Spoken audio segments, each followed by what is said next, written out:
What's up YouTube? My name is Jesse. Welcome back to the Pokemon Hideout.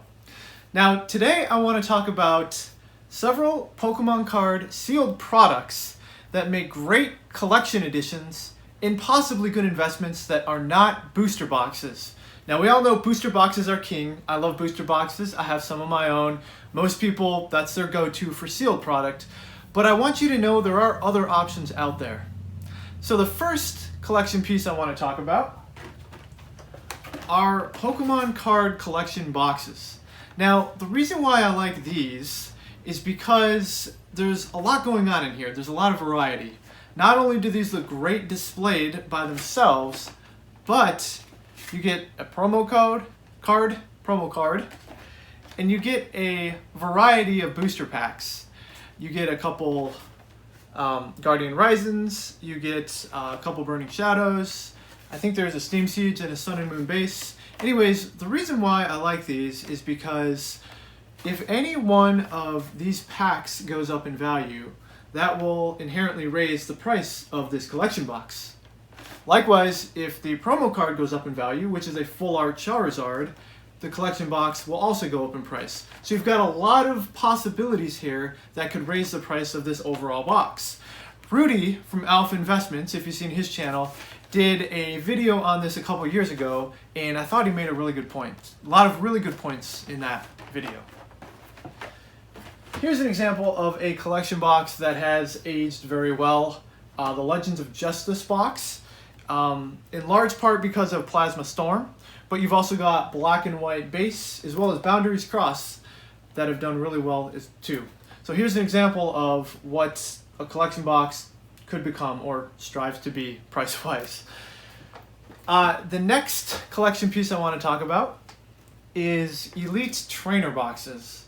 Now, I like Elite Trainer boxes nowadays because I think they've got really neat artwork, and like for this one in particular, since it's a holiday set, Dragon Majesty, there's no other booster boxes. So this is the maximum amount of packs you can get from a Dragon Majesty sealed product.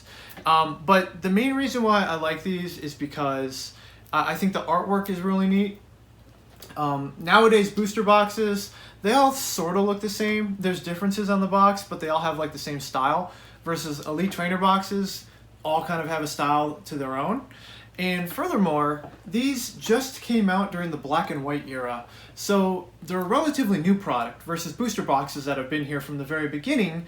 So I think the potential for demand in the, with collectors for these things could go up a long ways as these products start to age and there's more of them out there.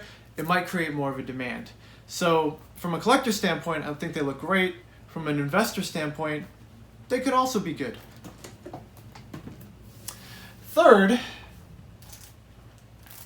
theme decks. Now, when I talk about theme decks, I'm specifically talking about vintage theme decks. As far as modern theme decks, I'm not so sure about, maybe, but I particularly like the vintage ones. I like the artwork. This one has Mewtwo and Pikachu on the cover. Really, any WotC sealed products has done well, and I think will continue to do well due to its age and because it's pretty difficult to find. And now these are getting pretty expensive. So the other benefit about these, and this is only for base set, the only benefit for base set is that you could potentially have a Shadowless theme deck inside. The odds are very low. It'd be quite a gamble to open it and look at it, but it's a possibility which could bring a premium to these boxes. And really, I think they're great display pieces. So the fact that it's a sealed WotC product, has really cool artwork, I think could potentially make it a good investment.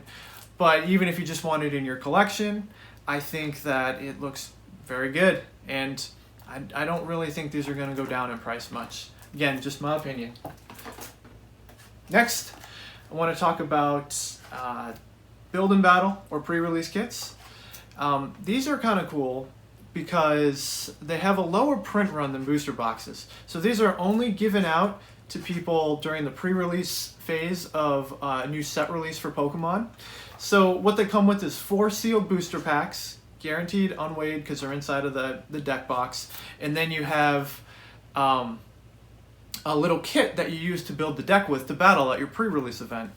So some of these pre-release kits, or the little deck of cards, come with some pretty interesting promo cards.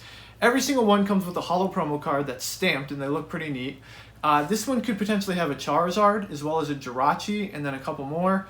And so there could be some demand for these promo cards, these stamped promo cards down the road, especially because the print run is lower for these than booster boxes. I don't by any means think they're small print runs or limited, but because they are smaller than booster boxes, you got a couple things working for you. You have the 4 booster packs inside, which is if the booster packs go up in price, this will go up in price. And then you've got the promo card that could go up in price as well. Furthermore, they're just really compact. They're really small, easy to store, easy to display. So I really like these things. Finally, you've got your booster packs and your blister packs. Now, these are good, but they also carry the greatest risk. And you got a couple risks. One is that you could potentially have a resealed pack. It's getting easier to tell if packs are resealed. Unfortunately, people are getting better at it. So, but usually if there's like glue residue, or if the top of the crimps are like smashed really hard, that's like a sign that it could potentially be resealed. So just know that's a risk. And then the other risk that's much more common is that the packs have potentially been weighed. So they might be factory sealed, but if they've been weighed light and you have no chance at getting a holographic card, it's possible someone could sell it as an unweighed pack and charge you more than what it's actually worth. So if you do go the route of buying sealed booster packs, either buy them light for a cheaper price and just keep them sealed because you like them, or if you want to open it, or if you want to keep it sealed but maybe you want to resell it, or maybe you want to open it down the road, make sure that you buy from a legitimate seller and make sure that it's either unweighed or heavy. Now, when it comes to heavy weights for packs, you really have to compare the weight of the heavy pack versus the light packs in the box, and not just the weight. So, for example, a pack that weighs 21 grams could be heavy or light. If the light packs in the box weigh 20.6, 21 grams is probably heavy. But if the heavy packs in the box weigh 21.4 or 21.5, 21 grams could be a light pack. So make sure that you're buying from a reputable seller, and make sure that you can compare them to the other weights in the box. So just know the risks that go along with buying individual booster packs. But these have gone up in price a lot as well, booster packs in general. They're good because a lot of people can't afford like a vintage booster box. They're pretty pricey, but they can't afford a pack. So there's a big market for them. And if you buy from a legit seller, if you document your source, keep the receipts, and you can confidently say, hey, I bought this from a legitimate seller, from a box break, or it's heavy, here's the heavyweights compared to the lightweights, then you can sell it. It's going to be much easier to sell if you decide to sell it, or if you want to open it and try to get that holographic card. Either way, packs are a good one. And then blister packs are very similar, and I think they're a little bit less risky because it's much harder to weigh blister packs than it is to weigh booster packs.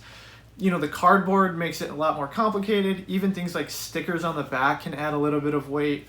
So there's a little bit less risk, and I also think they look cool inside the cardboard packaging. Now this one's a little bit beat up, but I still like it, and maybe you want to find one in a little bit better condition, that's fine too. But yeah, I'm a big fan of blister packs too. And the last thing I'll talk about, which is kind of a bonus because it's not really a sealed Pokemon card product, is this piece of artwork right here. Now, I think that artwork in Pokemon has potential. I think if you're a collector and you like this, you should pick it up. I mean, I think it looks great. I think it's a very cool piece. I'm happy to have it as a collector. But I think even from an investor standpoint, it's got potential. This one was limited to only 50 printed. And, you know, at the end of the day, Pokemon cards are small pieces of art. You know, we're buying characters on a card because we like the creativity behind it. We like, you know, the action shot, or we like just the neat background or the holofoil. Justin Bieber posted a framed frame of his Pokemon cards, basically displaying them as a piece of art. So it's not surprising that Pokemon comes out with new pieces of art. The other thing to keep in mind is that Pokemon, sports cards, Magic cards are kind of moving to more of these limited edition things. Sports cards, you've got 1 of 1 cards, 1 of 5, 1 of 10, 1 of 30 cards. Even Pokemon, the latest Charizard Hyper Rare in Japan was only given out to winners of a specific tournament.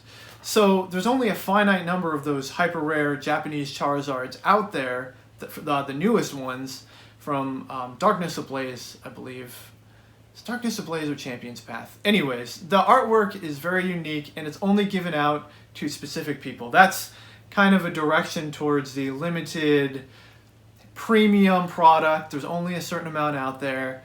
Same thing with these art pieces. They only produced 50 of them. Now they could reprint them, they could have another edition of them, but I kind of think that the collectible world as a whole is moving towards kind of that, you know, limited number of print run. So that's just something to keep in mind. Thanks again so much for watching for this video. Feel free to leave a comment, leave a like if you liked it, and I'll see you on the next one.